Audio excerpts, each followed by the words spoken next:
1965 की लड़ाई को 60 साल हो चुके हैं और आज हम लेकर आए हैं 1965 के भारत पाक युद्ध की वो गाथाएं जिन्हें हमारे जाबाज सैनिकों ने अपने खून और साहस से लिखा। इस विशेष बातचीत में हम उन वेटरन्स की यादें सुनेंगे जिन्होंने हाजी पीर, डोगराई और असल उत्तर जैसी ऐतिहासिक लड़ाइयों में अद्भुत पराक्रम दिखाया। चलिए चलते हैं सीधे उनके पास। ऐसे है 60 साल हो गए हैं, याददाश्त कमज़ोर हो जाती है, लेकिन जो एक्शन किया था वो तो हम नहीं भूल सकते, क्योंकि बड़ा मुश्किल एक्शन था और परमात्मा की मेहरबानी से हम कामयाब हुए, जिसमें उस एक्शन में मेरे 7 जवान मर गए, शहीद हुए और 22 के 21 जख्मी हुए, मैं उनमें से एक। ये काम सुबह कोई 7 के 8 बजे हुआ होगा। उसमें हैंड टू हैंड फाइटिंग भी हुई, जिसमें जख्मी हुए लोग, और वो कैप्चर करने के बाद जो मैंने करना था, मुझे उसके आगे और हाइट दिखाई दी। इनका ये भी करता हूँ कैप्चर, दैट वाज ओवरकिल। वो मैं उसमें मैं जख्मी हुआ और वो नहीं कर पाया, लेकिन जो मेन काम था हाजी पीर को सुरक्षित करना, पास को, वो आई हैड की।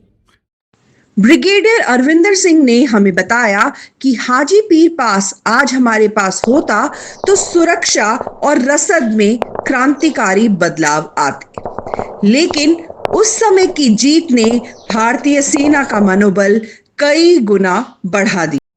ऐसे है, लड़ाई पहाड़ों में बहुत मुश्किल होती है। एक डिफेंडर को मारने के लिए कम से कम 3 अटैकर चाहिए, कम से कम। आमतौर पे 4 या 5 की जरूरत पड़ती है तो अटैक, तब जाके के 4-5 जाएंगे, 2-3 मर जाएंगे, क्योंकि वो तो ऊपर से नीचे आपके ऊपर फायर कर रहा है, आप नीचे से ऊपर उसमें फायर नहीं कर सकते। डिसाइड्स सांस की प्रॉब्लम होती है, हाइट ये 8,500-9,000 फुट के ऊपर सांस मुश्किल आता है। These are the problem which you face. और अगर आपके पास सपोर्ट ना हो, जैसे कि मेरे पास नहीं थी, उसका कोई आर्टिलरी की सपोर्ट नहीं, कुछ नहीं था, सिर्फ स्मॉल आर्म्स की मेरी अपनी, उनके साथ हमने तो बहुत कुछ निकला। हमें तो आवाज मिलती नहीं थी वहाँ पे, लेकिन रेडियो, उस वक्त रेडियो होता था, टेलीविजन तो होती नहीं थी। रेडियो के ऊपर बहुत जश्न मनाया जा रहा था पूरे देश में कि हाजी पीर पास का कैप्चर हो गया है, जिससे कि हमारा लिंक पुंछ के साथ बनना आसान है। हाजी पीर की लड़ाई के साथ ही डोगराई की लड़ाई भी काफी याद की जाती है। उस लड़ाई में अहम भूमिका निभाने वाले मेजर RS बेदी ने हमें बताया कि 6 सितंबर को डोगराई की लड़ाई शुरू हुई। वो 9 सितंबर को यूनिट से जुड़े। ये जगह लाहौर जाने वाले एक्सेस पर थी, इसलिए रणनीतिक रूप से बेहद अहम। So I am Major RS Bedi. I was commissioned into the Sindh Horse, also known as 14 Horse, and my regiment was part of the 15-day end.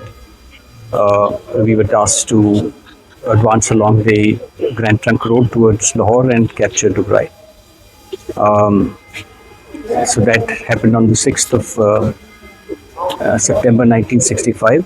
At that time, I was out of the regiment because I was doing a course in Ahmednagar, but I was able to rejoin by the 9th of September. Dugrai was extremely important from every point of view because it was on the axis leading to Lahore, and capture of that became exceedingly important for the overall strategic objectives. On the 17th of September, I was given orders along with another troop leader from the brigade commander to advance along the axis towards Dugrai and show an aggressive and offensive posture. We came under intensive fire from Dugrai, where the Pakistani forces had re-established themselves after the first initial thrust on Dugrai. In the course of that intensive fire, we were able to destroy a lot of the enemy elements. In my particular tank, I was the troop leader.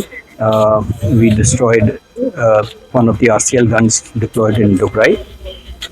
But in the event, my tank also got hit by an RCL gun, and it was on fire because of the ammunition and petrol exploding.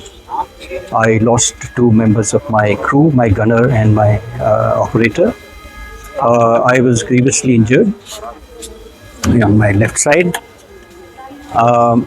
and somehow I managed to get out of the tank, but my driver was trapped in the driver's seat in the front, which I didn't realize to begin with. But when I saw that the driver was trapped, I took whatever action one needs to under the circumstances, and that's what you're trained for. I got back and moved the gun from his hatch, opened it, and the driver got out. He was alive. Two of my crew were dead. My leg was in a shattered condition. My left side was all burnt. The driver then, of course, carried me from there to the rear to where there was a medical post, and I got patched up there and evacuated to the military hospital in Amritsar. And there were multiple surgeries carried out on my left leg. See, जहाँ तक हमारा ethos है कि आपका फर्ज है, तो फर्ज आपको करना है किसी हालत में पूरा. The fact that my driver was trapped, and in the condition that I was, I could have moved on if I could, but my first duty was towards my crew. So I got into the burning tank, which was almost exploding, and I managed to rescue him, get him out of the tank. And as I said, this is something that you're trained to do. It was, from my point of view, nothing extraordinary, but it was taken as an extraordinary act of courage, for which I was awarded the ARC. Major Bedi ने न केवल युद्ध में साहस दिखाया, बल्कि आगे चलकर रॉ और एनटीआरओ जैसी अहम संस्थाओं की नींव भी रखी. उन्होंने बताया कि 1965 युद्ध में इंटेलिजेंस की बड़ी कमी रही, जिसके बाद रॉ और फिर कारगिल के बाद एनटीआरओ जैसी संस्थाएं बनी. ये भारत की डिफेंस इंटेलिजेंस जर्नी का एक अहम मोड़ था. जी, सही बात है. मैंने कैबिनेट सेक्रेटरीट में 71 लड़ाई के बाद 73 I joined the cabinet secretariat. I served there for 30 years in all positions. I was also heading what is known as the Aviation Research Center. And after Kargil, when the Subramanian committee reviewed it and the group of ministers approved and the CCS approved to set up a new organization under the PMO that was called the NTRO. And for some reason I was picked by the government to raise that, and I took over in 2003 from scratch. There was nothing, and single-handed. Next 3 years I managed to create the basic infrastructure of the organization, and I retired at age 64. अगर आप उसकी बात करें तो there are various stages of evolution. 62 के बाद there was an intelligence failure. उस वक्त कुछ reorganizations हुई. Certain organizations were raised post 62. उसके बाद फिर 65 हुआ, और वहाँ भी इंटेलिजेंस फेलियर हुआ. उसके बाद फिर रीऑर्गेनाइजेशन हुई, जो इंटेलिजेंस ब्यूरो थी responsible for overall intelligence, internal external. तो गवर्नमेंट ने ये समझा कि शायद एक्सटर्नल इंटेलिजेंस के लिए एक नई ऑर्गेनाइजेशन होनी चाहिए. तो RAW 69 में क्रिएट हुआ पोस्ट 65, और फिर 99 में जब कारगिल हुआ तो फिर कुछ खामियां थी from the point of view of technical intelligence issues. तो उसके बाद फिर जो NTR हुआ वो खड़ा किया। तो ये एवोल्यूशन है फ्रॉम 62 ऑनवर्ड्स। कुछ होता है, कुछ खामियां पाई जाती हैं, तो सरकार उसको कोशिश करती है कि भाई जो खामियां हैं उनको किसी न किसी तरह एड्रेस किया जाए।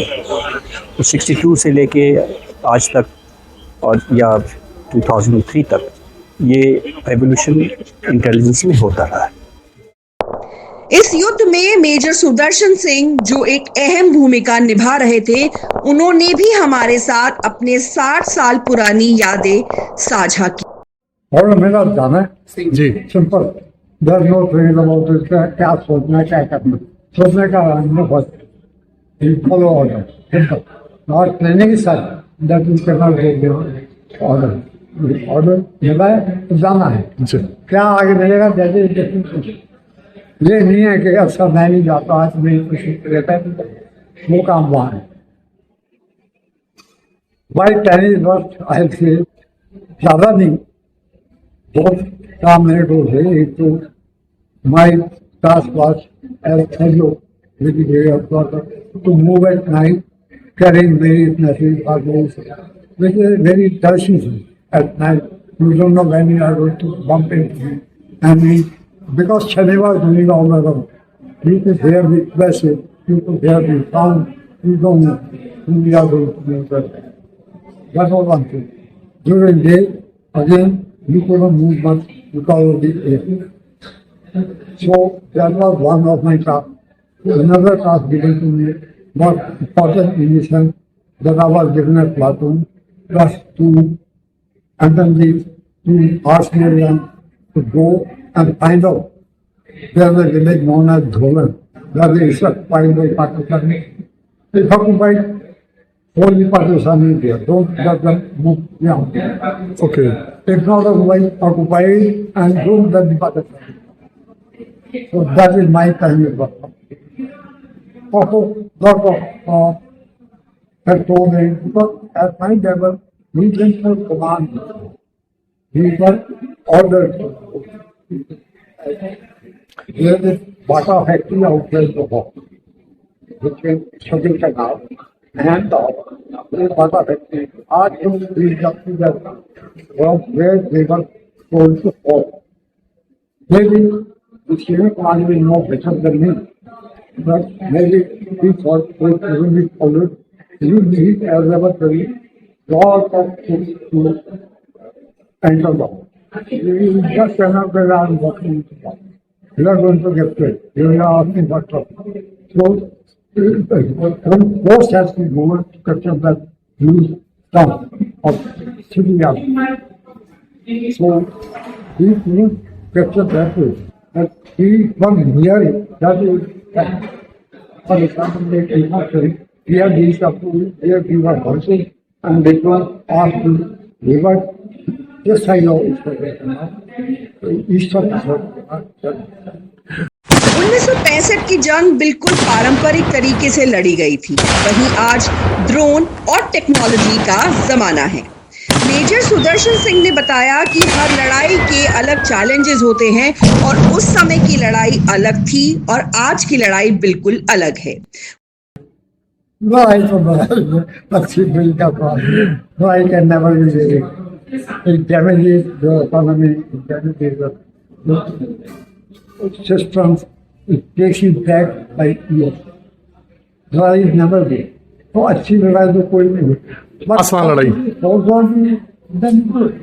जी अच्छा, आपके परिवार में और भी लोग हैं जो सेना में हैं, तो आप जो है आप अनुभव सुनाते होंगे उनके जो है, तो उनको जो है अभी हाल में अच्छी build up no, I can never use it. It damages the economy, it damages the systems, it takes you back by years. No, I never do. तो अच्छी लड़ाई तो कोई नहीं हुई। आसान लड़ाई। जब हम 1965 की लड़ाई की बात कर रहे हैं, उस समय असल उत्तर की लड़ाई भी बेहद निर्णायक थी। ये लड़ाई 8 सितंबर से 10 सितंबर के बीच लड़ी गई थी। इस लड़ाई में भारतीय सैनिकों ने पाकिस्तानी पंटून टैंकों को भारी क्षति पहुंचाई थी और 100 से ज्यादा पेंटून टैंकों को नष्ट किया था। आज भी इस युद्ध को पेंटून टैंकों की ग्रेवयार्ड के नाम से जाना जाता है। देखो, हम जो है ना, we were told to concentrate in Ambala, ठीक है।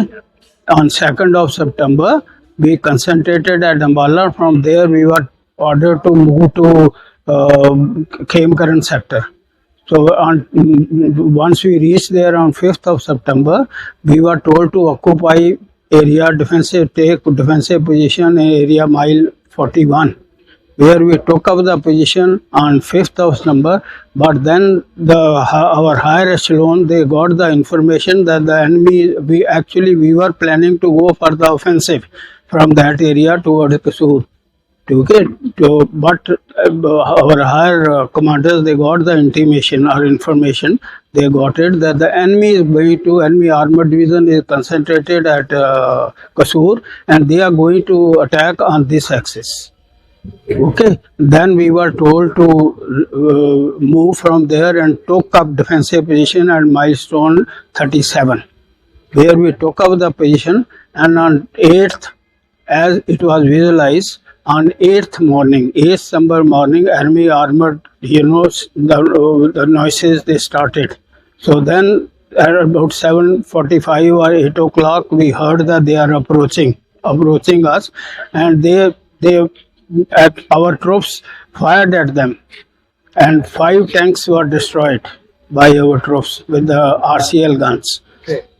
Once they realized that once they go near the RCL gun, they will be destroyed, so they remained out of our RCL gun range. So 8th September, I have told you. So 9th September, we remained in that area. We are heavily fired with the RT fire. Lot of concentration of RT fire it was brought on us, okay, and it caused lot of damage, but we held on to the ground, okay. And then thereafter on 9th and 10th September, their heavy RT continued. Their air strike with the saber jets, they did lot of damage, okay, but we held on to the ground, okay. And we caused lot of casualty to the tanks. That area, 94 tanks, they were destroyed or kept destroyed in that area. And out of that, about 32 tanks, they were functional. Bansilal जी ने बोला कि 1965 में technology नहीं थी, पर आज technology है और उसका हमें पूरा उपयोग करना चाहिए। उन्होंने बोला कि ऑपरेशन सिंदूर के समय में हमने देखा कि कैसे भारत ने अपने टेरिटरी में ही रहकर पाकिस्तान के टेरर कैंप्स को निशाना बनाया और कई आतंकियों को मार गिराया। नहीं, अभी उस टाइम तो this technology was not available ना, so what it was on both sides. It is not only with us, and on both sides now the technology is available. With that, the things certainly they will improve. ठीक है, but certainly the things will improve because as you have seen in the last operation also, maximum fighting it was done from our own area. We never cross the borders. own areas. अभी presently maximum damage जो है it was caused by missiles and by other technologies from our own area. We fought. नुकसान भी कम होता है। नुकसान हमारा तो कम ही होगा, उनका ज्यादा होगा। उनके terrorist camps and all they were destroyed, and it is a lesson for them. They have to think twice before touching anything of India. Bansilal के परिवार की परंपरा भी भारतीय सेना से जुड़ी रही है। उनके दादा गोरखा रेजिमेंट के कमांडर थे, वहीं उनके बेटे आज भारतीय सेना में ब्रिगेडियर के पद पर तैनात हैं। हम जो पले ऐसे ही हैं, इसलिए हमारा जो ट्रेडिशन है वो आर्मी का ही है।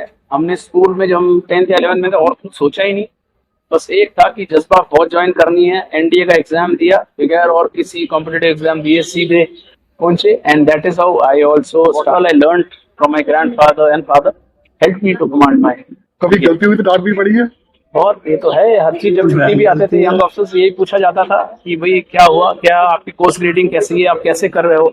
तो कई बार ये भी होता था कि हम छुट्टी कम कर लें कि ज्यादा सवाल पूछे जाएंगे, है ना। But that is what has been the strength of the family and it continues. Asal Uttar Dograi और हाजीपीर जैसी लड़ाइयों में हमारे सैनिकों ने दिखा दिया कि साहस और संकल्प से कोई भी दुश्मन परास्त किया जा सकता है। इन वेटरन्स की गाथाएं हमें याद दिलाती हैं कि आजादी और सुरक्षा किसी सौदे से नहीं बल्कि बलिदान और शौर्य से मिलती हैं। रक्षा समाचार इन वेटरन्स को सलाम करता है। नई दिल्ली से रक्षा समाचार ब्यूरो।